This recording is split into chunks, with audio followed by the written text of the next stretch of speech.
Hello students, हम पढ़ रहे हैं हमारा हिस्ट्री का third chapter kinship caste and class. आज हम पढ़ेंगे पेज नंबर 72। हमारा फिफ्थ टॉपिक है ये exploring explaining social differences a social contract. इसके अंदर जो है हम पढ़ेंगे कि किस प्रकार से जो सामाजिक जो कॉन्ट्रैक्ट थे उसके बारे में और जो सोशल डिफरेंसेस थे उनको एक्सप्लेन करेंगे। सबसे पहले यहाँ पर इन्होंने क्या बताया है, the Buddhist also developed an alternative understanding of social inequalities. जो बुद्धिस्ट थे उन्होंने भी एक जो अल्टरनेटिव था, जो मतलब एक डेवलप ऐसा विचार जो था उसको शुरू किया कि जिससे कि जो सोशल डिफरेंसेस हैं उनको समझा जा सके। End of the institution required to regulatic regulate regulate है यहाँ पर कि रेगुलेट सोशल कन्फ्लिक्ट। अब और एक ऐसा इंस्टीट्यूशन उन्होंने मतलब कि उनको समझ आया कि एक ऐसा इंस्टीट्यूशन बनाया जाए जिससे कि ये जो सोशल कन्फ्लिक्ट्स हैं उनको ख़त्म किया जा सके।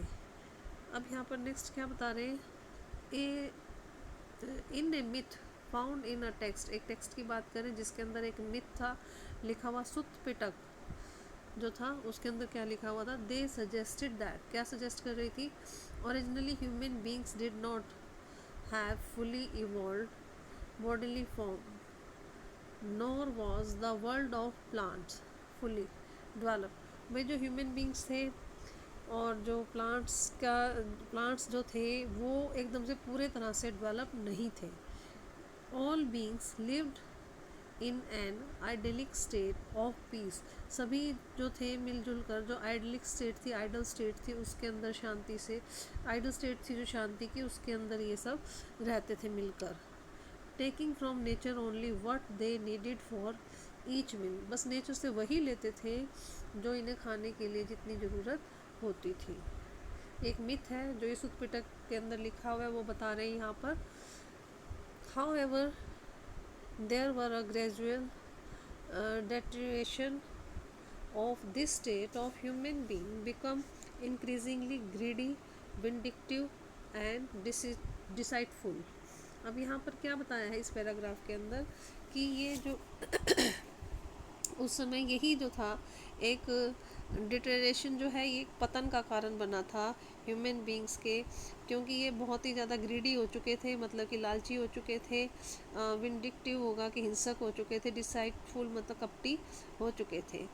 This let them to wonder, अब इनको सोचने पर मजबूर ये हो चुके थे, what if we were to select a certain being, भाई हमें कुछ एक ऐसे को चुनना चाहिए, किसी एक को ऐसे को चुनना चाहिए, who should be wrathful for in indignation is right.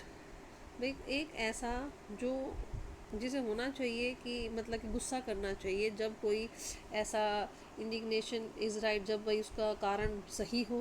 भाई जैसे कोई गलत करता है और उसको एक ऐसा व्यक्ति हो हमारे ऊपर कि भाई जो अगर कोई गलत करे तो उसको गुस्सा करे।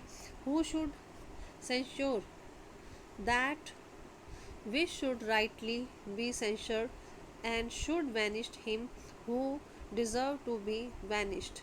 अब जो यहाँ पे सेंश्योर होगा कि निंदा कर सके, उस चीज़ की बुराई कर सके कि जो वाकई बुराई करने के काबिल है, और उसको वैनिश होगा भी निकाल सके जो डिज़र्व करता है निकालने के लिए। क्या ऐसा कोई व्यक्ति चुना जाना चाहिए। एक यहाँ पर जो है सोचने के लिए सब मजबूर हुए, और बदले में क्या होगा अगर उस व्यक्ति को हम क्या देंगे, वे जो चुनेगा भी। जैसे एक सिंपल सा यहाँ पे इन्होंने इनकी वर्डिंग तो मैंने बता दी कि अब आपको समझने की बात ये है, क्या कहने की कोशिश कर रहे हैं कि जैसे भी हम सारा ग्रुप रह रहे हैं इकट्ठा, कोई गलत कर रहा है, कोई ठीक कर रहा है, कोई रोक ही नहीं रहा है, कोई एक ऐसा होना चाहिए कोई गलत करे तो उसको गुस्सा करे हैं, और जिसको निकालना है उसको निकाल सके, कि ऐसा व्यक्ति को चुना जाना चाहिए, और बदले में हम जो है उसको राइस का प्रपोर्शन जो है ना वो देंगे, भी खाने पीने को उसको हम देंगे। Chosen by the whole people, जिसको कि सभी के सभी लोग जो है चूज़ करें। He will be known as Mahasammata, उसे क्या कहा जाए, महासम्मत कहा जाए। द ग्रेट इलेक्ट, मतलब कि जो सबके द्वारा चुना जाए। महासम्मत नाम का ऐसा कुछ व्यक्ति जो है जो पूरे सबको होल्ड करके रख सके, ऐसा सोचने के लिए मजबूर हो गए। दिस सजेस्ट दैट, अभी क्या सजेस्ट करता है, the institution of kinship was based on human choice. भाई जो किनशिप का जो इंस्टीट्यूशन था वो किस पर आधारित था? ह्यूमन चॉइस पर। They taxes as a form of payment for service. अब जो टैक्सेस जो पे किए जाते थे वो सर्विस के तौर पर पे किए जाते थे, भी सर्विस जो हमें मिल रही है उसकी पेमेंट हम कर रहे हैं। टेंडर्ड बाय द किंग, जो कौन लेता था? राजा लेता था। जैसे यहाँ पे कहा है ना, राइस जिसको दिया जाए स्टार्टिंग में, मतलब कि शुरुआती दौर में, ठीक है। तो यहाँ पे राइस की बजाय क्या आ गया? टैक्सेस आ गया। एट द सेम टाइम, ठीक इसी समय, it reveals recognisation of human agency in creating the and institutionalising economic and social relation. अब इससे क्या होगा कि जो ह्यूमन एजेंसीज, मतलब कि ह्यूमन जो इंस्टीट्यूशंस हैं, इकोनॉमिक और सोशल रिलेशनशिप हैं, वो सब क्या होंगे? डेवलप होंगे। There were other implications as well, दूसरी इम्प्लीकेशंस भी हैं साथ ही साथ। For instance, if human being were responsible for the creation of the system, they could also change it future. अब भाई जो भी ये ह्यूमन बीइंग अगर करता है, जो भी जो चुना हुआ है राजा या जो भी है जिसको भी चुनते हैं ह्यूमन बीइंग को इस सिस्टम के, तो उसको वो फ्यूचर में बदल भी सकते हैं।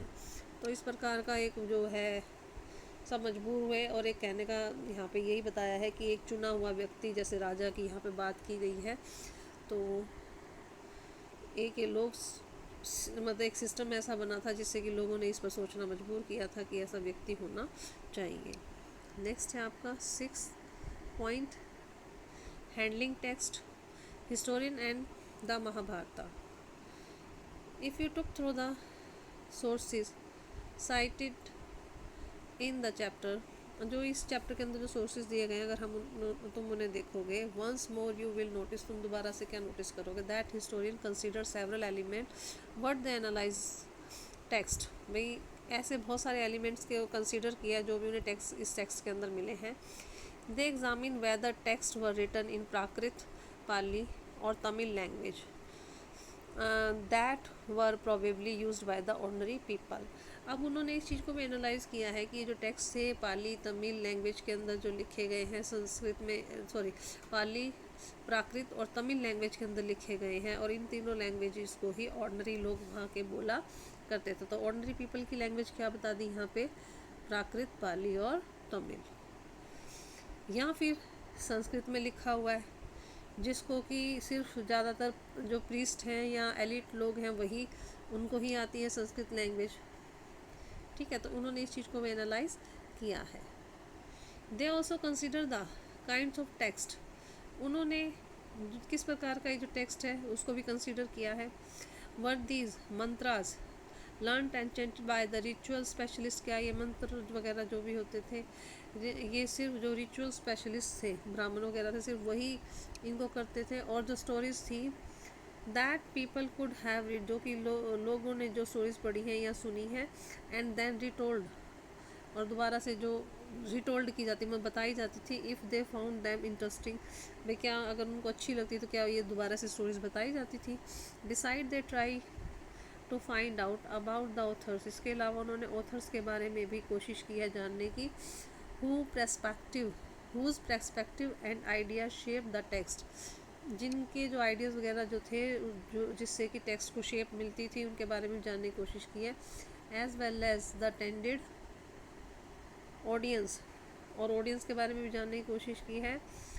एज वेरी ऑफन ऑथर की interest of their audience in mind while composing their work, जब जैसे ऑथर लिख रहा होता है ना कुछ भी, तो जो ऑडियंस का इंटरेस्ट क्या होगा उसको भी वो दिमाग में रखता है, इस बात को भी जानने की कोशिश की गई है।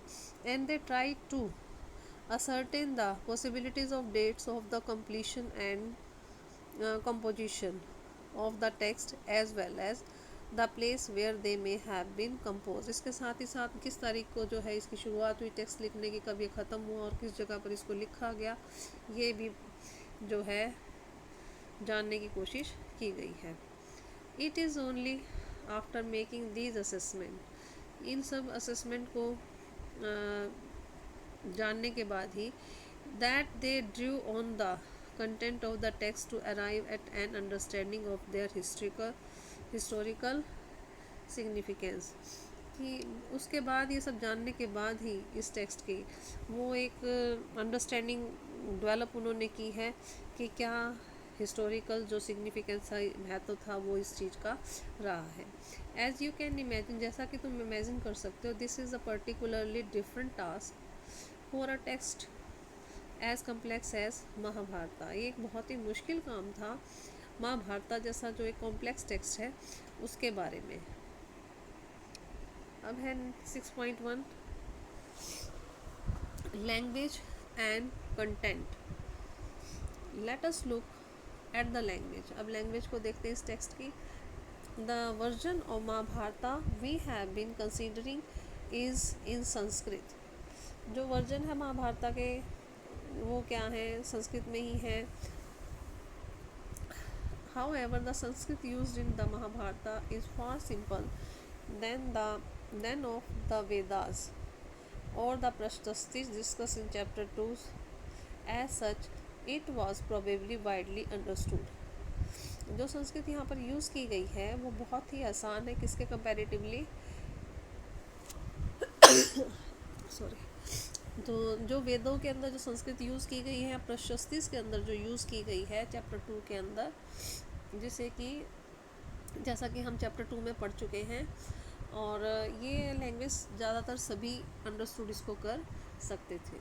Historians usually classify the content of the present text under 2 broad heads. दो मतलब कि इन्होंने कैटेगरीज में जितना भी टेक्स्ट है उसको मतलब कि डिवाइड किया है। सेक्शन दैट कंटेन स्टोरीज, एक तो जिसके अंदर जो है स्टोरीज़ हैं,